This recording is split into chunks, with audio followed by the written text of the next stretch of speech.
Hello everyone, welcome to our channel study with बाइस। बेटा आज हम स्टार्ट कर रहे हैं क्लास 8 का चैप्टर 2 जिसका नाम है microorganism friend and foe. Chapter first हम इससे पहले कर चुके हैं। अगर आपने चैप्टर फर्स्ट की वीडियो नहीं देखी है तो आप चैप्टर फर्स्ट की वीडियो देखिए और चैप्टर को सीक्वेंस वाइज करते चलिए। चैप्टर 2 बेटा बहुत इंटरेस्टिंग है जो आपके डेली लाइफ से रिलेट करता है। चैप्टर को हम एनसीईआरटी को फॉलो करते हुए चलेंगे और एक एक लाइन समझेंगे उसकी, जिससे आपके सारे डाउट्स क्लियर हो जाएंगे। तो आइए स्टार्ट करते हैं अपना चैप्टर सेकंड। तो बेटा हम स्टार्ट कर रहे हैं अपना चैप्टर 2। तो स्टार्ट करते हैं हम इसको। जैसे कि इसमें फर्स्ट लाइन में लिखा हुआ है आपका, you have seen several kind of plants and animal, however there are other living organisms around us which are normally cannot see। जैसे कि हम अपने आसपास प्लांट्स को देखते हैं, एनिमल्स को देखते हैं, जितने भी लिविंग ऑर्गेनिज्म हम सबको देख रहे हैं। कुछ ऐसे भी ऑर्गेनिज्म है जिसको हम नहीं देख पाते। हम उनको क्या बोलते हैं? जिनको हम नहीं देख पाते अपनी नॉर्मल लाइफ से, उनको हम बोलते हैं माइक्रो ऑर्गेनिज्म और माइक्रोब्स।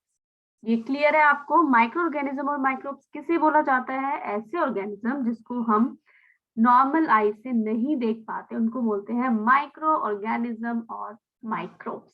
एग्जाम्पल क्या क्या हो सकते हैं? जैसे कि आपने रेनी सीजन में मॉइस्ट ब्रेड, आपकी रेनी सीजन होते हैं, आप ब्रेड रखते हो, मॉइस्चर बहुत होता है एयर में, तो ब्रेड पे आप देखती हो फंगस जल जाती है, ठीक है, व्हाइट कलर की ब्रेड खराब हो जाती है। आप कहोगे हमने तो सही जगह पे रखा था, पर ब्रेड खराब कैसे हो गई? वो आपकी ब्रेड माइक्रो ऑर्गेनिज्म की वजह से खराब हो गई है, जो आपके एयर में घूम रहे थे। उन्हें जैसे एक सुटेबल एनवायरनमेंट मिलता है वो ग्रो कर जाते हैं, और जो आपको नॉर्मल आई से नहीं दिखते हैं। क्लियर? तो यहाँ पे वही लिखा है, जो आपकी ब्रेड थी मॉइस्ट हो गई है, वो स्पॉइल्ड हो गई है, खराब हो गई है, and its surface cover with greyish white patches. जो ब्रेड की सरफेस होती है, आप देखते हो उस पर ग्रे कलर की या व्हाइट कलर के पैचेस, धब्बे नजर आते हैं। उन धब्बों को देख के आपको लगता है कि हाँ, ये हमारी ब्रेड खाने लायक नहीं है और ये खराब हो चुकी है। Observe this patches through the magnifying glasses. जब हम इन पैचेस को, अगर हम मैग्नीफाइंग ग्लासेस मीन्स टू से लेंस के थ्रू अगर हम देखते हैं, ठीक है, तो आपको छोटे छोटे क्या दिखेंगे? माइक्रो ऑर्गेनिज्म दिखेंगे। ठीक है, वो कैसे होंगे? ब्लैक राउंडेड स्ट्रक्चर दिखेगा, ब्लैक ब्लैक कलर का स्ट्रक्चर दिखेगा, और ये ब्लैक ब्लैक कलर का स्ट्रक्चर बेटा आपका माइक्रो ऑर्गेनिज्म है, जो कि फंगस है। क्लियर है आपको यहाँ तक?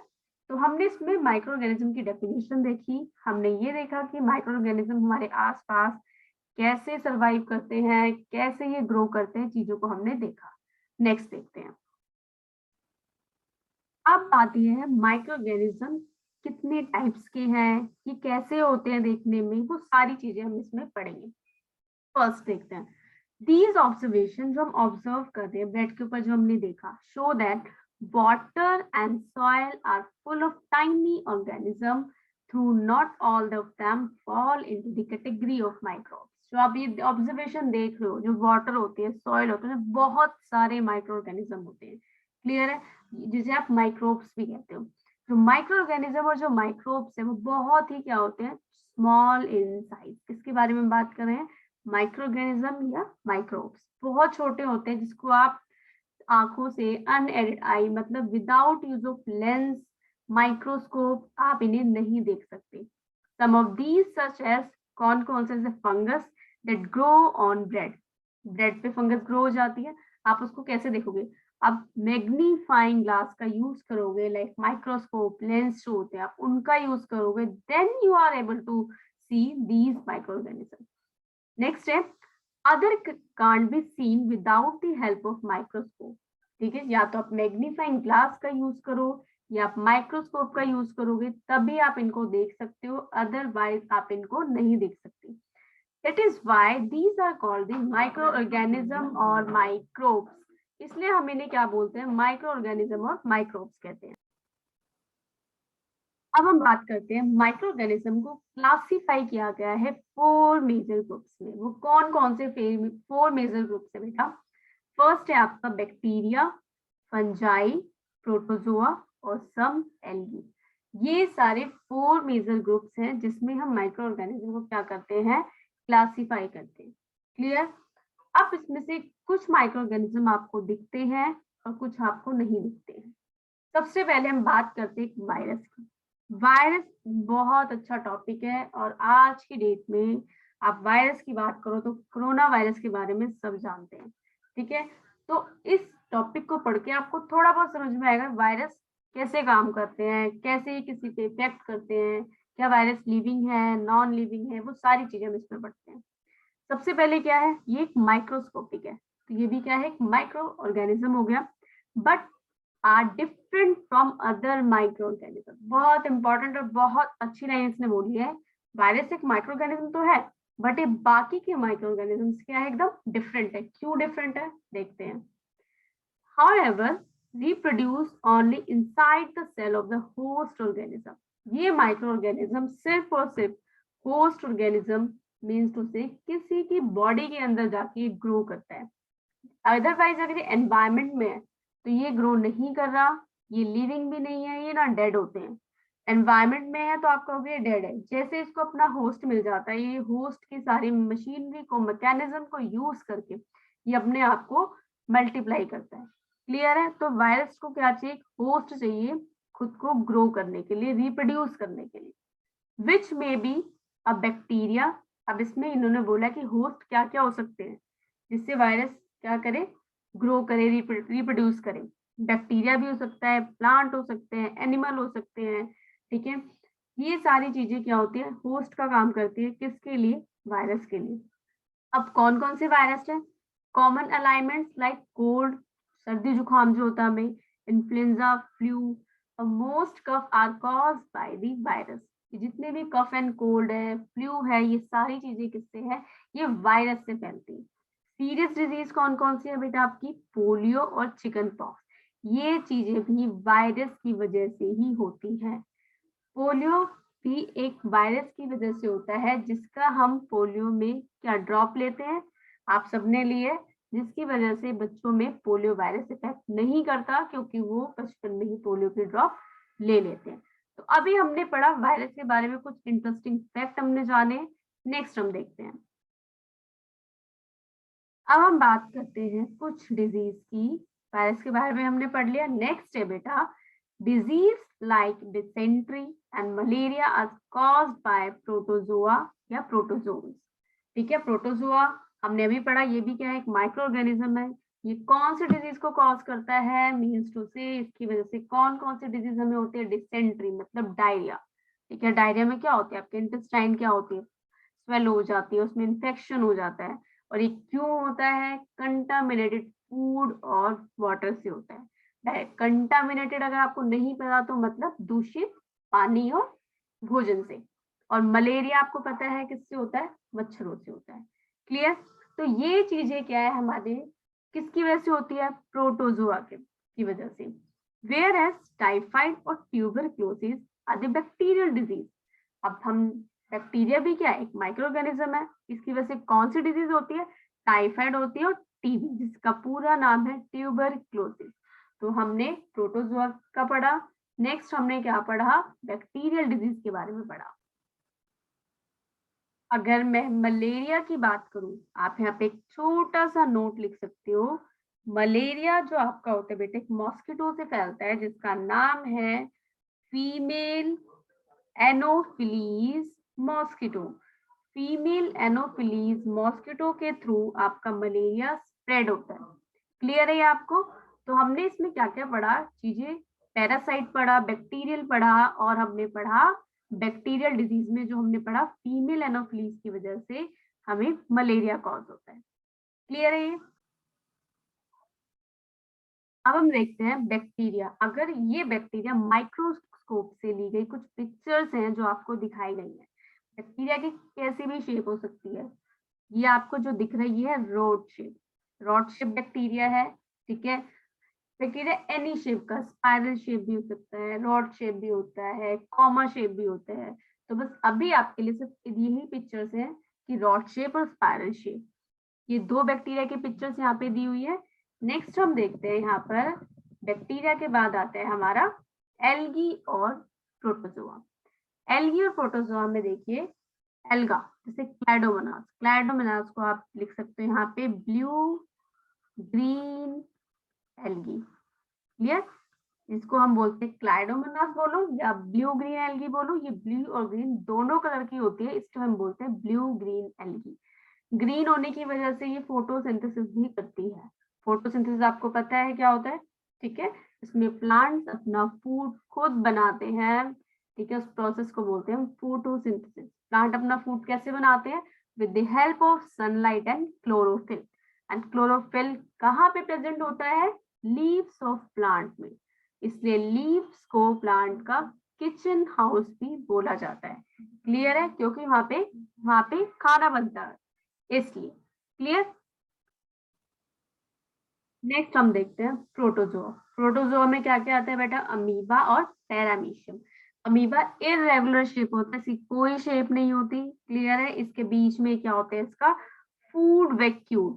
फूड वैक्यूल में क्या काम करता है? अपने फूड को डाइजेस्ट करता है, इंजेस्ट करता है, ये सारे काम करता है अपने फूड वैक्यूल में, डाइजेशन का, इंजेशन का, ठीक है? और वेस्ट को बाहर निकालना है, इजेशन का, सारे काम करते हैं अपने फूड वैक्यूल के थ्रू।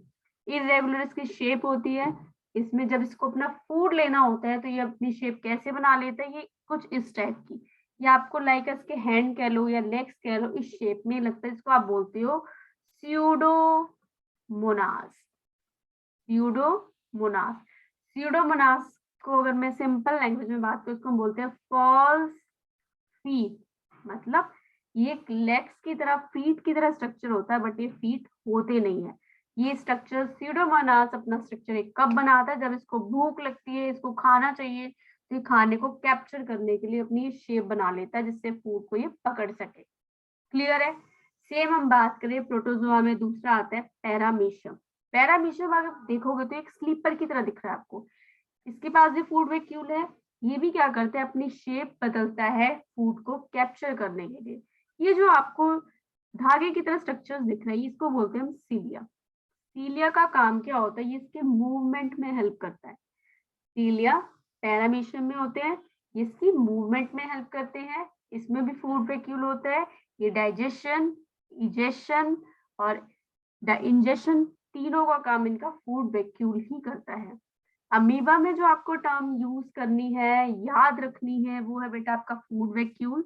दूसरा, ये जो अपने फीड बनाता है, फॉल्स फीड जिसे बोलते हैं हम, और हम इसको बोलते हैं स्यूडोमोनास। क्लियर है? ये स्यूडोमोनास लाइक स्ट्रक्चर तभी बनाता है जब इसको भूख लगती है। क्लियर है? आपको ये दो टर्म क्लियर हो चुकी है।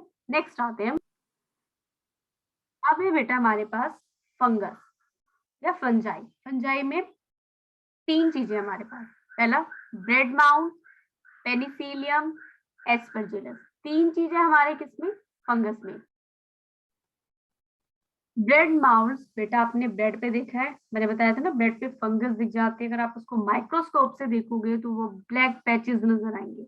अगर हम उन ब्लैक पैचेस की डीप स्टडी करते हैं, वो आपको कुछ इस टाइप के दिखते हैं। ये जो आपको स्ट्रक्चर दिख रहा है, ब्रेड माउल जिसे बोलते हैं, ये जो आपको राउंड सा स्ट्रक्चर दिख रहा है, हम इसको बोलते हैं स्पोरेंजियम। आप इसको नोट डाउन कर सकते हो अपनी एनसीईआरटी बुक में ही। बुक को आप अपने नोट्स की तरह यूज करो। स्पोरेंजियम कहते हैं, छोटे छोटे जो है बेटे, इसमें क्या है? ये स्पोर्स होते हैं। तो स्पोर्स कहाँ पर होते हैं? स्पोरेंजियम में स्पोर्स होते हैं। ये जो आपको इसको रूट्स की तरह दिख रहा है ना, इस रूट्स, वैसे रूट्स होती नहीं है, बट ये रूट की तरह आपको दिखता है, तो हम इसको बोलते हैं राइजोइड्स। राइजोइड्स। क्लियर है? तो ब्रेड माउल्स के हमने यहाँ पे नाम लिखे। ये जो राउंड सा स्ट्रक्चर है, इसको हम बोलते हैं स्पोरेंजियम। स्पोरेंजियम के अंदर होते हैं स्पोर्स, और जब ये स्पोरेंजियम मैच्योर हो जाता है तो ये फट जाता है, इसमें से बहुत सारे स्पोर्स निकलते हैं, जो आपके एयर में, पूरे एनवायरमेंट में घूमते रहते हैं। जहां भी इनको सुटेबल एनवायरमेंट मिलता है, वहां जाकर ग्रो हो जाते हैं, और फिर फंगस ग्रो करती है और बहुत सारे ब्रेड माउल्स बना देते हैं। क्लियर? और ये इनकी राइजोइड्स है। नेक्स्ट है पेनिसिलियम। पेनिसिलियम आपकी एंटीबायोटिक बनाने के लिए यूज होती है। क्लियर है? ये यूज करते हो आप एंटीबायोटिक बनाने के लिए। And the last one is Aspergillus. Aspergillus जो है बेटा, ये इन्फेक्शियस होता है, ये इन्फेक्शन कॉज करता है। क्लियर? तो हमने फंगस में तीन चीजें पढ़ी, ब्रेड माउल्स, पेनिसिलियम और एस्परजिलस। आई होप आपको ये क्लियर होगी चीजें। अब है फ्रेंडली माइक्रो ऑर्गेनिज्म। ठीक है, माइक्रो ऑर्गेनिज्म आपके फ्रेंडली कौन कौन से हैं उनके बारे में हम डिस्कस करते हैं। Microorganism are use for the various purpose. These are किस किस के लिए यूज होते हैं? For curd formation, bread and cake. हम इन चीजों के लिए माइक्रो ऑर्गेनिज्म का यूज करते हैं। क्या बनाने के लिए? कर्ड मीन्स टू से दही, ब्रेड और केक बनाने के लिए हम माइक्रो ऑर्गेनिज्म का यूज करते हैं। अब इसमें हम देखते हैं अपना नेक्स्ट। इसमें microorganism have been used for the production of alcohol since ages। Microorganism का यूज हम कहाँ करते हैं? एल्कोहल प्रोडक्शन में। ये बहुत इंपॉर्टेंट है, आप मार्क कर लोगे। एल्कोहल बनाने के प्रोसेस को हम बोलते हैं फर्मेंटेशन। उस प्रोसेस को बोला जाता है, हम साइड में लिखेंगे फर्मेंटेशन। क्लियर है? ये क्या है? आपके एल्कोहल बनाने के प्रोसेस को बोला गया है। एल्कोहल किससे बनेगा? माइक्रो ऑर्गेनिज्म से। नेक्स्ट है आपका बेटा इसमें they are also use in cleaning up the environment. आप माइक्रो ऑर्गेनिज्म का यूज कहाँ करते हो? अपने एनवायरमेंट को साफ करने के लिए। एग्जाम्पल जैसे कि ऑर्गेनिक वेस्ट। ऑर्गेनिक वेस्ट में क्या क्या चीजें आती है? सब नेचुरल चीजें आती हैं, जैसे वेजिटेबल पील, सब्जियों के छिलके, ठीक है, remains of animal faeces etcetera. जो आपके एनिमल्स होते हैं उनका जो वेस्ट होता है, उनका जो डंग होता है, ठीक है, लाइक गोबर हो गया, खाद बनाने के लिए यूज होता है। आपकी जो सब्जियां होती हैं, ड्राई लीव्स होती हैं, ये सारी चीजें हम क्या करते हैं? एनवायरनमेंट क्लीन करते हैं, सारी चीजों को इकट्ठा करते हैं और क्या बनाते हैं? हम फर्टिलाइजर या मेन्योर बनाते हैं। क्लियर?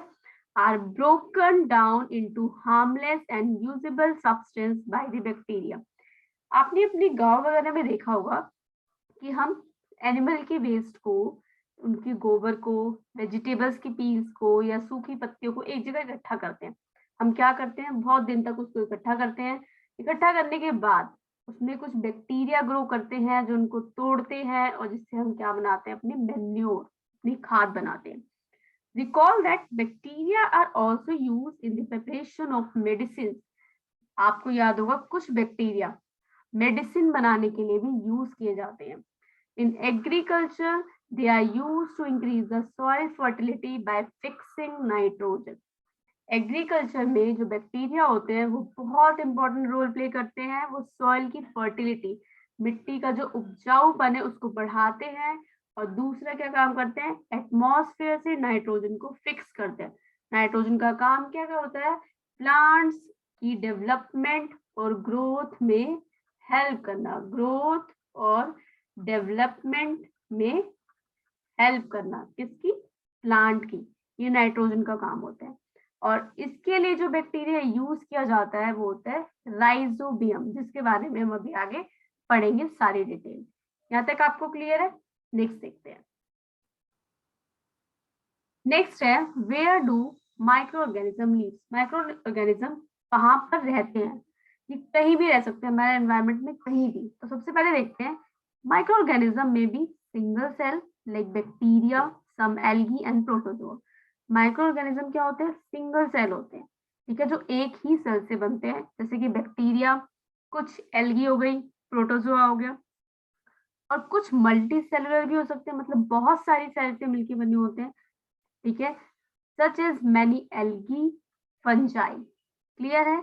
मतलब ये कहना चाहते हैं हमसे जो माइक्रो ऑर्गेनिज्म है वो सिंगल सेल भी हो सकते हैं और मल्टी सेलुलर भी हो सकते हैं। वो एक सेल से भी बनते हैं, बहुत सारे सेल से भी। They live in all type of environment. ये सब तरीके के एनवायरमेंट पे रह सकते हैं, जैसे कि बहुत ज्यादा आइस कोल्ड हो, बहुत ठंड हो, वैसे क्लाइमेट में भी रह सकते हैं।